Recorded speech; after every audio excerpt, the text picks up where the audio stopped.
Hello everyone, नमस्कार. मी इथे आलो आहे आणखीन एक व्हिडिओ घेऊन. सो मी आता पोचलो आहे बार्सेलोनाला. ट्रॅव्हल खूप हॅक्टिक होतं बिकॉज ते काय कळत नव्हतं एक्झॅक्टली जायचं कुठे करून. लाईक हॉटेल शटल कॅच करायची होती, काय ट्रान्सपोर्टेशन ठेवलं नव्हतं प्रॉपर. सो हॉटेल शटलने यायचं होतं, तर हॉटेल शटलला यायलाच मला खूप वेळ गेला. मग आल्यावरती जस्ट 2 मिनटाला मी माझी शटल मिस केली. अँड दॅन नेक्स्ट शटल मला 1 तासाभरात आली आणि तिथे एवढी गरमी उन्हात उभं होतो आम्ही लिटरली. काय खायला प्यायला भेटलं नाही. पण आता नशीब मला हॉटेल, मी आत्ताच जस्ट पोचलो आहे आणि हॉटेलच्या बाजूलाच भरपूर मॉल आणि वगैरे काही नाही काय. सो सिटीमध्ये सेंटरमध्येच आहे. तर आता मी फ्रेश होतो पटापट अँड दॅन बाहेर जाऊन काहीतरी खाऊन घेतो बरं, कारण का दाबून भूक लागलेली आहे. अँड हे बघा, हा रूम दिला आहे 365. हे बघा रूम.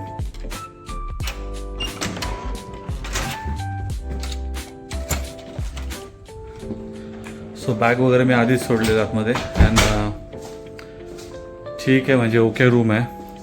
फ्रंट एअर काँग्रेस करून हॉटेलचं नाव आहे. सो या साईडला तर सगळं इंडस्ट्रियल एरिया दिसतो आहे, but on the right hand side हॉटेलच्या एंट्रन्सलाच सगळं मॉल वगैरे. सो मी आता इकडनं बाहेर पडीन फ्रेश होऊन अँड मग बाहेर जाऊन काहीतरी खाऊन पिऊन घेईन. सो ठीक आहे, एकट्यासाठी 1 नाईटसाठी. सो हे बघा, मागे जो आहे तो हॉटेल आहे आणि बस इथे तुम्हाला दिसत असेल भरपूर काय आहे, म्हणजे इथे सगळं आहे. आणि हे बघा, हे मॉल वगैरे कनेक्टेड आहे मॉल वगैरे.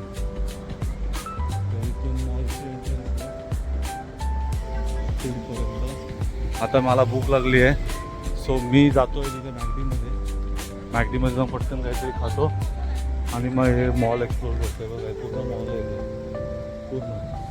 आणि तो मागे आहे, तो ती बिल्डिंग दिसते ती, ते माझं हॉटेल आहे. तिथे बघा, तिथे पण बघा पूर्ण मॉल आहे.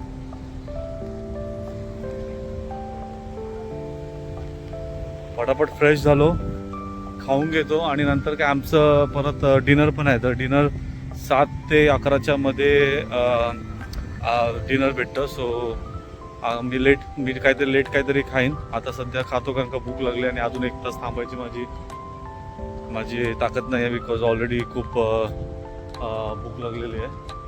आज कतारमध्ये पण माहीत नाही, मी कदाचित एकदम डीप स्लीपमध्ये असावं, नाहीतर मग 2 मील असतात 7-8 तासाच्या फ्लाईटला. मला आता फक्त एकच मील भेटलेली ब्रेकफास्ट म्हणून. आफ्टरनूनला लंचचं तर काही मिळालं नाही. बाहेर पडल्या जसं मी म्हटलं की बस पकडायची होती, कारण का शटलचा टाईम दिलेला प्रोव्हाइड केलेला 4-4:30ची काहीतरी 4:35ची शटल बस होती. तर ती पकडण्याच्या घाईमध्ये मी बाहेर आलो. 4:30ला आलो, पण ती काय माहिती आहे मला तर बस कुठे दिसली नाही. अँड ती बस मिस झाली. मग आफ्टर दॅट 1 आवर थांबावं लागलं. आणि मग त्या आजूबाजूला काहीच नाही. आपल्या कसं एअरपोर्टला जरी तुम्ही डिपार्चर अरायवल कुठे पण जा, तुम्हाला खायला प्यायला सगळीकडे आहे. इथे तसं नाही आहे. इथे एकदम खाली एकदम सामसूम असा रस्ता होता आणि खूप ऊन होतं. शेड पण खूप लिमिटेड होते. सो काय खायला वगैरे भेटलं नाही. हॉटेलची शटल आली, शटल घेतली ताबडतोब. फ्रेश झालो आहे आता, जाऊन काहीतरी खातो. इथे बघा मॅगडी इथे आहे. हॉटेल मागे आहे माझं.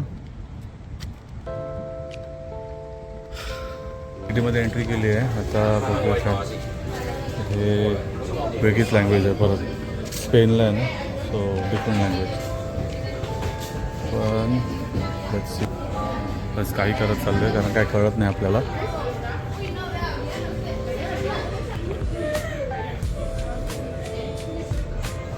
ओके, दिसलं फायनली. सो आता ऑर्डर करूया.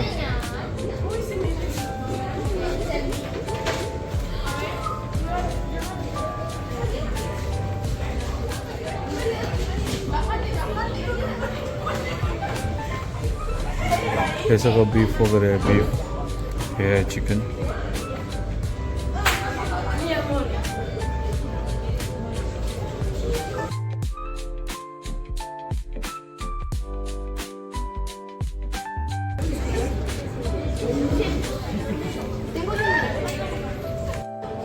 सो पेमेंट झालेली आहे. हे आपली रिसिप्ट आली आहे. आता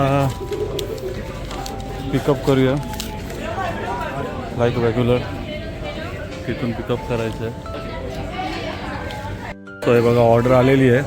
अँड बर्गर मागवलं आहे, थोडेफार काही नगेट्स आहेत, एक डाय 0 कोक आहे आणि फ्राईज. सो चीट मिल आहे बेसिकली, बट इट्स ओके. आता भूक पण एवढी लागली आहे की आणि दुसरं का ऑप्शन नाही, तो बेटर जे आहे ते खाऊन द्यायला पाहिजे. तो खाऊन मॉलमध्ये वगैरे जाऊन बघतो काय आहे, फिरण्यासारखं आहे का. सो आता झालं आहे खाऊन, आता बाहेर निघालो आहे, बघतो आता मॉलमध्ये वगैरे जातो. बट एका हे बघा ना, हे गोष्ट बघा, मॅकडॉनल्डच्या बाजूलाच मॅगडीचंच आहे हे पण किड्स सेक्शन आहे, म्हणजे पॅरेंट्स लोक इकडे बसून खाऊ शकतात आणि किड्स टॉडलर्स आहे आणि टॉडलर्ससाठी पण तिथे सगळं आहे, म्हणजे खेळायला वगैरे. सो युनिक कॉन्सेप्ट आहे, चांगलं आहे ना, म्हणजे किड्सला तिथे खेळायला जायचं आणि स्वतः खाऊ शकतात एकदम पीसफुली. नाही तर आपल्या इथे किड्स माहिती आहे ना, आपल्यावरती उड्या मारत बसतात. चांगलं आहे, मस्त आहे. तर आता तिथे समोरच ते मॉल आहे, त्या मॉलमध्ये जाऊन बघतो. बाकी ऊन आहे एकदम जबरदस्त, अजून पण दिसते ऊन बघा. आता माझ्या इथे वाजले आहेत संध्याकाळचे 7ला एक म्हणजे 5 मिनटं आहेत. बट ऊन बघा किती आहे, असं वाटतंय दुपारचे 1-2 वाजले आहेत आणि खतरनाक गरमी आहे, ह्युमिड खूप आहे. परत जाऊन शॉवर करावं लागणार आहे आतमध्ये गेल्यावरती. फिनलँडला होतो ना तेव्हा जर तुम्ही झेब्रा क्रॉसिंगवरून वगैरे जाणार असाल किंवा लोकांना असं बनत पण पडली की तुम्ही झेब्रा क्रॉसिंगवरून क्रॉस करणार आहात, तर गाड्या लांबूनच थांबतात. इकडे तसं नाही आहे, इथे थोडंफार आपल्यासारखं आहे, आपल्यालाच पळावं लागतं. झेब्रा क्रॉसिंगवरून जर जाताना जर बघितलं तरी गाड्या थांबत नाही तिथे. सो स्पेनमध्ये माझ्या मते जास्त लोक पण फॉलो करत नाही वाटतं ते. स्वतः मॉलमध्ये एंटर केलं आहे मी.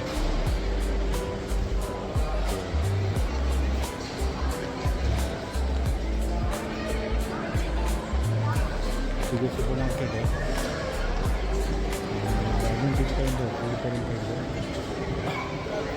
मला पाणी घ्यायचं आहे, पाणी, कारण का रूममध्ये काय पाणी नाही दिलं आहे. वरतून हॉटेलच्या इथे पण काय असं म्हणजे माझ्या रिसेप्शनच्या इथे पण असं बाय करण्यासारखं काही सोर्स नाही आहे. सो जाताना बघतो पाणी घेऊन जाईल तिथून. सो हे बघा मॉलमध्ये एंट्री केली आहे, इथे इलेक्ट्रॉनिक्स आहे या साईडला आणि त्या साईडला सगळं म्हणजे कपडे, मग खाण्यापिण्याच्या गोष्टी, ते सगळं.